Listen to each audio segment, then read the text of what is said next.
Welcome back to Literacy Listens, the podcast where we dive into all things listening comprehension and its powerful role in literacy development.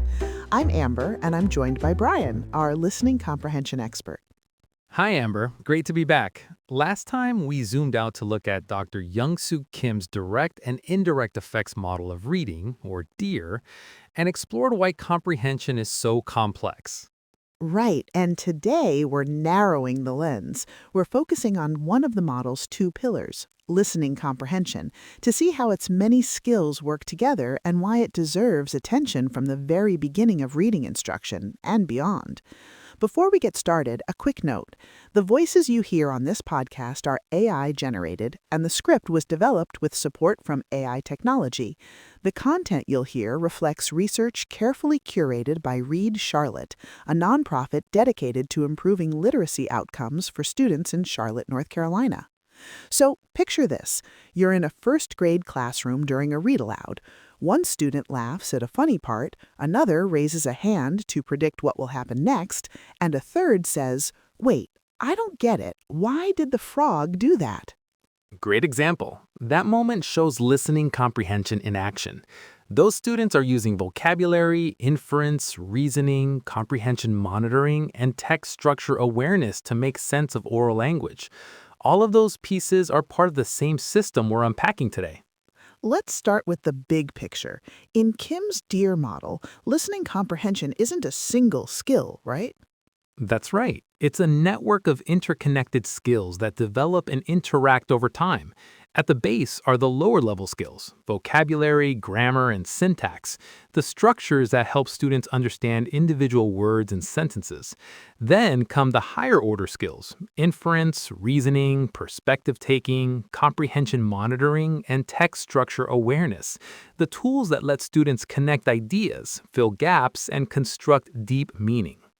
And these skills start early. Even in kindergarten, children can reason, predict, and take perspectives through oral discussion.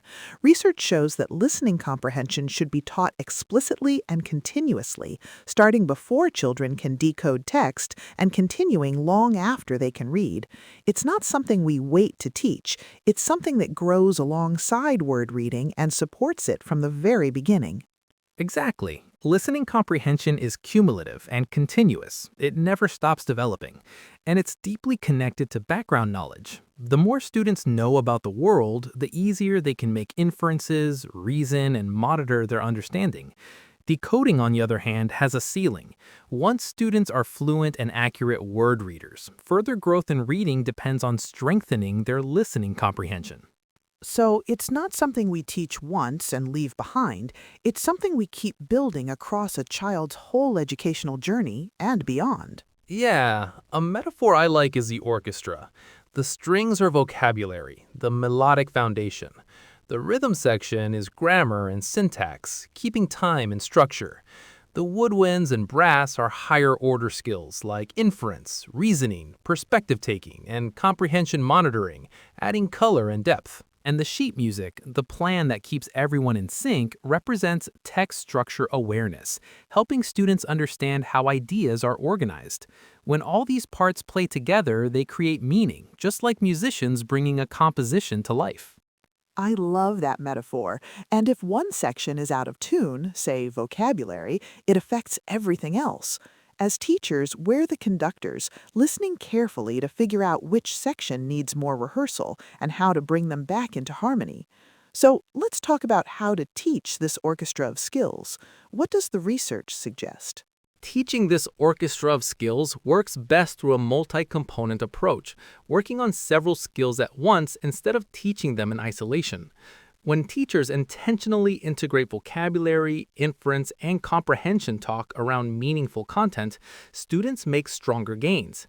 Research from the Reading for Understanding initiative and researchers like Sonia Cabell supports this multi-component approach. So during a read-aloud, for instance, you might pre-teach a few key vocabulary words, pause to model an inference, "Why do you think the character did that?" and encourage students to stop and ask, "Does that make sense?" That's comprehension monitoring. And differentiation matters too, right? Absolutely. Language-rich instruction that stretches reasoning and vocabulary is vital for all students. This should happen early and often, right alongside word reading support. While some students need extra support with word reading, it must never come at the expense of listening comprehension. The key is tuning instruction to each learner. Right, and that really highlights the developmental nature of comprehension, doesn't it? Even when students are at different stages, they're all working on the same system. Exactly, and this approach works across grade levels. Early on, skills like inference, reasoning, and perspective taking take shape through talk, guided discussion, and shared reading experiences, what researchers like Sonia Cabell describe as purposeful conversation, where students build language and knowledge by discussing meaningful ideas. As students move into upper grades, those same discussion-based routines continue, but the work becomes more complex, analyzing text structure, weighing evidence, and comparing perspectives across texts. Either way, you're reinforcing the same listening comprehension system that continues to develop across schooling. And it's worth repeating, listening comprehension keeps growing, while decoding eventually levels off for many once accurate and fluent word reading is in place. That's why continuing to teach and practice these oral language skills is essential. They're what drive deeper reading comprehension once students can already read the words on the page. And the earlier we start building them, the stronger those connections become. So, to circle back, in our last episode, we explored the DIER model's big picture, all the interlocking skills that make comprehension so complex.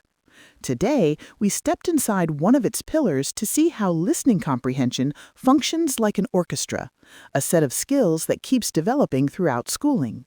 During your next read aloud or discussion, try listening for your students' orchestra. Are they struggling with the melody of vocabulary, the rhythm of grammar, or the harmony of reasoning? That quick reflection tells you which section to rehearse next. And speaking of those foundational strings, next time we'll dig deeper into vocabulary, grammar, and syntax, the lower-level language skills that form the foundation of listening comprehension. Thanks for joining us for Literacy Listens. Be sure to subscribe so you don't miss an episode, and visit listeningcomprehension.org for resources and show notes from today's discussion.